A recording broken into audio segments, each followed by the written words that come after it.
ndabashimiye ko muri ko mudukurikirana nkuko kandi mwama mudukurikirana. Muri uno mwanya nshaka ko tugaruka ku kayira Satani yatoboye muri no misi yacu ya nyuma kugira abantu benshi bazokora ibyaha babura ubugingo buhoraho, biciye mu kugira amaganya yo gushaka gutunga, biciye mu gushaka ubutunzi ariko biciye mu byaha.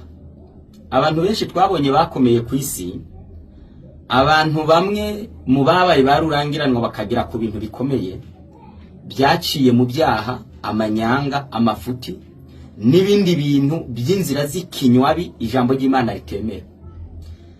Niyo mpamvu ku bantu basoma Bibiliya mu cece cya 2 Paulo yandikiye Timoteyo cece cya 3 umurongo wa 1 handitse ngo ariko umenye ko mu misi y'iherezo hazoba ibihe bigoye, kuko abantu bazoba bakunda amahera, bakunda n'amafaranga. Ubu buvugishwa bureba kino gihe cyacu ca nyuma citwa ciherezo kigoye. Muntu nyumva witonde, umuntu wese akwiye gufata amafiri. Mu cece ca mbere ca Paulo yandikiye Timoteyo igice ni cya 6 umurongo w'10 hatubwira ko gukunda amafaranga niwo muzi w'ibibi byose. Ibibi byose biri kwisi, abakora ibyaha n'abakora ibintu bibi bisetsa n'ibidasetsa, ibintu byose by'ibyaha biri kwisi umuzi wabyo byanaze